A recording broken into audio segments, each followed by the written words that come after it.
Hello guys, അസ്സലാമു അലൈക്കും. എല്ലാവർക്കും ഞങ്ങളുടെ പുതിയ വീഡിയോയിലേക്ക് സ്വാഗതം. അപ്പോൾ ഇന്നത്തെ വീഡിയോ ഒന്ന് കണ്ടു നോക്കിയിട്ട് ഇഷ്ടപ്പെട്ട ലൈക്കും കമൻറ്റും ഷെയറും ചെയ്യാൻ മറക്കല്ലേ. അപ്പോൾ ഇക്കാലത്തെ വിശേഷങ്ങളൊക്കെ കഴിഞ്ഞിട്ട് നമ്മൾ ഉച്ചക്കത്തെ വിശേഷങ്ങളൊക്കെ ആയിട്ടാണ് കാണിക്കുന്നത്. അപ്പോൾ എന്താ പറയുക, നല്ല മഴയാണ്. 2-3 ദിവസമായിട്ട് മഴയാണ് കേട്ടോ. നിങ്ങളുടെ നാട്ടിലൊക്കെ മഴ ഉണ്ടെങ്കിലൊന്ന് കമൻറ്റ് ഇടണേ. അപ്പോൾ ഇതാ ചോറിനുള്ള വെള്ളം വയ്ക്കുകയാണ് കേട്ടോ. അപ്പോൾ മക്കൾസിന് ചെറിയൊരു പനിയും കാര്യങ്ങളൊക്കെ ആയിട്ട് തീരെ വയ്യ. അപ്പോൾ നിയമോള് സ്കൂളൊന്നും പോയിട്ടില്ല കേട്ടോ. അപ്പോൾ അവളിന്ന് വീഡിയോ എടുത്തതാണ്. അപ്പോൾ അങ്ങനെയൊക്കെയാണ്. നിങ്ങളുടെ വിശേഷങ്ങളൊക്കെ ഒന്ന് കമൻറ്റ് ഇടണേ. അപ്പോൾ എന്താ പറയുക, മഴ ആയിട്ടുണ്ടെങ്കിൽ ഇവിടെ നിറയെ വെള്ളമാണ് കേട്ടോ. ചുറ്റിനും വെള്ളമെന്നൊക്കെ ഞാൻ ഇതിൻ്റെ മുന്നത്തെ വീഡിയോയിലൊക്കെ ഇട്ടിട്ടുണ്ടായിരുന്നു. അപ്പോൾ ഞാൻ ചോറിന് വെള്ളം വെച്ച് അടുപ്പത്ത് തന്നെ ഓലക്കൊടി വെച്ചിരിക്കുന്നു കേട്ടോ. ഓലക്കൊടി എല്ലായിടത്തും ചോറിന കാരണേ ഓലക്കൊടിയൊക്കെ നനഞ്ഞ് പിണ്ടിയായ പോലെ കേട്ടോ. അപ്പോൾ അങ്ങനെ അടുപ്പിൻ്റെ അയക്ക് വെച്ചിട്ടുണ്ടെങ്കിൽ ഒന്ന് ചൂടായി കിട്ടും. പക്ഷേ കത്തിപ്പിടിക്കണത് നോക്കണം കേട്ടോ. അപ്പോൾ ഇന്ന് മീനൊന്നും കിട്ടിയില്ല. അപ്പോൾ വല്യമ്മയാണെങ്കിൽ വന്നിട്ടുണ്ട്, 2 ദിവസമായിട്ട് വന്നിട്ട്. അപ്പോൾ വല്യമ്മക്ക് ഞാനൊന്നൊരു മത്തിയല്ല അയിലക്കറി ഉണ്ടാക്കാമെന്ന് കരുതി 4 അയില അടുത്ത പരിയും തന്നാ കേട്ടോ. അപ്പോൾ അതൊന്ന് കറി വെച്ചിട്ടുണ്ടായിരുന്നു. പിന്നെ അത് കഴിഞ്ഞിട്ട് തൊട്ടടുത്തുനിന്ന് തന്നെ 4 പച്ചക്കായല്ലേ അത് തന്നിട്ടുണ്ടായിരുന്നു കേട്ടോ. അപ്പോൾ അതൊന്ന് ഉപ്പേരി വെക്കാമെന്നും കരുതി. അപ്പോൾ അങ്ങനെ തട്ടിക്കൂട്ടിയുള്ള ഒരു ജീവിതം കേട്ടോ. അപ്പോൾ നമുക്ക് സഹായിക്കാൻ ആരുമില്ല എന്ന് പറഞ്ഞാലും ആരെങ്കിലുമൊക്കെ ആയിട്ട് നമ്മളെ സഹായിക്കാണ്ടാവും കേട്ടോ. ഇന്ന് അൽഹംദുലില്ലാ ഞാൻ എൻ്റെ ജീവിതത്തിൽ എവിടെ നോക്കിയാലും നമ്മൾ ഒരുപാട് പേരെ അങ്ങോട്ടും ഒന്നും പ്രതീക്ഷിക്കാതെ സഹായിക്കുക. അപ്പോൾ നമ്മളെ സഹായിക്കാൻ ഈ ലോകത്ത് ആരെങ്കിലുമൊക്കെ ഉണ്ടായിരിക്കും കേട്ടോ. അപ്പോൾ അങ്ങനെ ചിന്തിച്ചാൽ മതി. അപ്പോൾ ഞാനിതാ കറിയൊക്കെ വെച്ചതിന് ശേഷം ഈ പച്ചക്കായ ഉപ്പേരി വെക്കുക കേട്ടോ. പച്ചക്കായ എന്ന് പറഞ്ഞാൽ നേന്ത്രക്കായ അല്ല കേട്ടോ, ഇത് റോവസ്റ്റിൻ്റെയാണ്. അപ്പോൾ മഴയായിട്ട് വെള്ളം കയറിയിട്ട് വാഴയൊക്കെ ഇങ്ങനെ ഇടിഞ്ഞ് വീഴുമല്ലോ. അപ്പോൾ പച്ചയായിട്ട് വീണപ്പോൾ എനിക്ക് നല്ല ടേസ്റ്റ് ഉണ്ടായിരുന്നു കേട്ടോ. എനിക്ക് നല്ല ഇഷ്ടമായി, നല്ല രസമുണ്ടായിരുന്നു. അപ്പോൾ പിന്നെ വല്യമ്മക്ക് 4 അയിലെന്ന് ഒരു അയിലെടുത്തിട്ട് പൊരിച്ച് കൊടുക്കുകയും ചെയ്തിട്ടുണ്ടായിരുന്നു കേട്ടോ. അപ്പോൾ അതൊന്നും ഞാൻ വീഡിയോ എടുത്തിട്ടുണ്ടായിരുന്നില്ല. കാരണം വല്യമ്മാനായിട്ട് അവൾക്ക് ചോറ് കൊടുക്കുക, പിന്നെ അങ്ങനെ ഓരോ ചൂടുവെള്ളം വെച്ച് കൊടുക്കുക, പിന്നെ തുടക്കലടിക്കലും ഈ മഴയാകുമ്പോൾ വെയിലത്ത് ഇട്ട് ഉണക്കുക, തിരുമ്പിയെടുക്കുക, അങ്ങനെയൊക്കെ ഭയങ്കര ബുദ്ധിമുട്ടും കാര്യങ്ങളാണല്ലോ. അപ്പോൾ ഞാൻ വല്യമ്മനോട് പറയും, നിങ്ങളെ ഫോട്ടോ വീഡിയോ ഒക്കെ ഞാൻ എടുക്കുന്നുണ്ട് കേട്ടോ. അപ്പോൾ എന്നോട് പറയുകയാണേ, ഞാൻ വയസ്സായില്ലേ, ഇനി നിൻ്റെ ഫോട്ടോ ഒന്നും എടുത്തിട്ട് കാര്യമില്ല എന്നൊക്കെ പറഞ്ഞിട്ട് പരാതിയും പരിഭവങ്ങളൊക്കെ പറയുകയാണ് കേട്ടോ. അങ്ങനെ ചോറ് തിന്നുകയാണേ.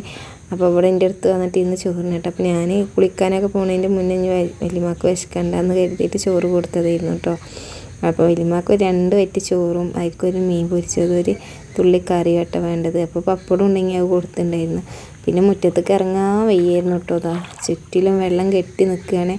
ഞാൻ മുറ്റടിക്കാൻ നോക്കിയപ്പോൾ എവിടെ മുറ്റടിക്കാനാ, നല്ല ഇലയാണെങ്കിൽ കൊഴിഞ്ഞിട്ടും വയ്യ, എല്ലായിടത്തും വെള്ളം കേട്ടോ. എന്താ ചെയ്യേണ്ടതെന്നൊരു ഐഡിയ ഇല്ല. വീട് വിട്ട് പോകണ്ട് എന്താ ചെയ്യേണ്ടതെന്നൊരു ഐഡിയ ഇല്ല. കാരണം എല്ലായിടത്തും ഞാൻ ചോറിന് വലിച്ചിട്ട് ഇങ്ങനെ തുടപ്പുകളൊക്കെ ഇട്ടിരിക്കുന്നു കേട്ടോ. കാരണം അത്രയും മഴ പെയ്യുമ്പോൾ ഈ ഓടിൻ്റെ ഇടയിൽ കൂടെ ഒക്കെ വെള്ളം ഇങ്ങനെ വീഴുമല്ലോ. അപ്പോൾ മാക്സിമം പഴയ തുടപ്പും കാര്യങ്ങളൊക്കെ ഇട്ടിട്ട് അതൊക്കെ തിരുമ്പാനാകുമെന്നല്ലാതെ എന്താ ചെയ്യാമെന്നറിയില്ല കേട്ടോ. അങ്ങനെ എന്തായാലും അൽഹംദുലില്ലാ ചോറൊക്കെ തിന്നാൻ വേണ്ടി വന്നിരിക്കുകയാണ്. കുളിയൊക്കെ കഴിഞ്ഞ് തിരുമ്പലും അലക്കലൊക്കെ കഴിഞ്ഞ് അവിടെയും ഇവിടെയൊക്കെ തോരട്ടിട്ടുണ്ട് കേട്ടോ. ഡ്രസ്സാണ് എല്ലായിടത്തും കേട്ടോ. പിന്നെ അതൊക്കെ കഴിഞ്ഞ് മക്കൾസിനെ കാത്തിരിക്കുകയാണ്. അപ്പോൾ അവർ സ്കൂളിട്ട് വരുമ്പോൾ ഇങ്ങനെ കാത്തിരിക്കും. ചിലപ്പോൾ റോട്ടിലേക്ക് ഇറങ്ങും, ചിലപ്പോൾ അങ്ങോട്ട് വീടിൻ്റെ അടുത്തേക്ക് പോകും കേട്ടോ. അങ്ങനെ അവരൊക്കെ വന്നു. പിന്നെ ആങ്ങളുടെ കുട്ടി സ്കൂളിട്ട് വന്നേക്ക് വരും കേട്ടോ. അപ്പം ഇന്ന് പാൽ മേടിച്ചിട്ട് അവർക്ക് ഞാൻ പാൽച്ചായയും പിന്നെ കൽത്തപ്പം ഉണ്ടാക്കി കേട്ടോ. ജസ്റ്റ് ഒന്ന് വീഡിയോ എടുക്കാൻ പറ്റി, നല്ല മഴയായിരുന്നു. അപ്പോൾ വീഡിയോ എടുക്കാനൊന്നും ഒരു ഇൻട്രസ്റ്റ് ഇല്ല. പിന്നെ വല്യമ്മ ഉള്ളതല്ലേ, അപ്പോൾ അതുകൊണ്ട് ഞാൻ അതിനൊന്നും എടുത്തില്ല കേട്ടോ. പിന്നെ പിറ്റത്തെ ദിവസം വല്യമ്മക്ക് ചോറും കറിയും എല്ലാം കൊടുത്തതിന് ശേഷം ഞങ്ങൾ ഹോസ്പിറ്റലിലേക്ക് പോകുക കേട്ടോ. അങ്ങനെ ഹോസ്പിറ്റലിലേക്ക് പോകുമ്പോൾ ഞാനും വല്യമ്മയും പിന്നെ എൻ്റെ മക്കൾസും ഉണ്ടായിരുന്നു കേട്ടോ. അവർ ഒരാൾ നേരിട്ട് പോയിട്ടുണ്ടായിരുന്നു, പിന്നെ മറ്റേയാളും കൂടിയിട്ട് തീമോളായിട്ട് വീഡിയോ എടുക്കുന്നത്. അങ്ങനെ ഞാനും വല്യമ്മയും കൂടിയിട്ട് വീട്ടിലേക്ക് പോകുക കേട്ടോ. കുറച്ച് നടക്കാണ്ട് എൻ്റെ വീട്ടിലേക്ക്. അപ്പോൾ പിന്നെ അറിയുന്നവർക്കൊക്കെ ഞങ്ങളെ വഴിയൊക്കെ കണ്ടാൽ മനസ്സിലായിരിക്കുന്നുണ്ടാവും കേട്ടോ. അപ്പോൾ കൊച്ചൂസാണെങ്കിൽ വല്യമ്മനെ നല്ലോണം നോക്കുന്നുണ്ടായിരുന്നു. അപ്പോൾ കുറച്ച് പ്രായമൊക്കെ ആയിട്ടുണ്ടെങ്കിൽ എൻ്റെ വല്യമ്മ കേട്ടോ. അപ്പോൾ എൻ്റെ മോൾക്ക് എന്താ പറയുക, വല്യമ്മ തന്നെ ഓൾക്ക് പേരക്കുട്ടിയുടെ പേരക്കുട്ടിയല്ലേ. അപ്പോൾ എന്നാലും ഇവൾ നല്ലോണം നോക്കൂട്ടോ, കൈ പിടിച്ച് കൊണ്ടടക്കും, ചായ കൊടുക്കും, ചോറ് കൊടുക്കും, എല്ലാം ചെയ്തിരുന്നു കേട്ടോ. അപ്പോൾ നമ്മൾ വലിയമാരൊക്കെ ഉണ്ടെങ്കിൽ അവരൊക്കെ നല്ലോണം ചേർത്ത് പിടിക്കട്ടെ, മക്കൾസോടൊക്കെ പറയും, എന്നാലേ നമ്മൾ അവർ നോക്കുള്ളൂ കേട്ടോ. അപ്പോൾ ഇന്നത്തെ കാലത്ത് വയസ്സായവർക്ക് ഒരുപാട് പ്രയാസങ്ങളൊക്കെ അനുഭവിക്കുന്നവരുണ്ടാവും കേട്ടോ. അപ്പോൾ എന്തായാലും വലിയമാരൊക്കെ നല്ലോണം നോക്ക്, വലിയമാരുള്ളവരെ അച്ഛമ്മ അങ്ങനെയുള്ളവരൊക്കെ കേട്ടോ. പിന്നെ ഞങ്ങൾ ഹോസ്പിറ്റലിൽ പോയി ഡോക്ടറെ കാണിച്ച് വീട്ടിൽ വന്നിട്ടോ. അപ്പോൾ ഇന്നത്തെ വീഡിയോ എത്ര ഉള്ളൂ. ഓക്കെ. രണ്ടിന പൂച്ചൻ്റെ രാജസലഭങ്ങളും പന്നാരപ്പും കിന്ന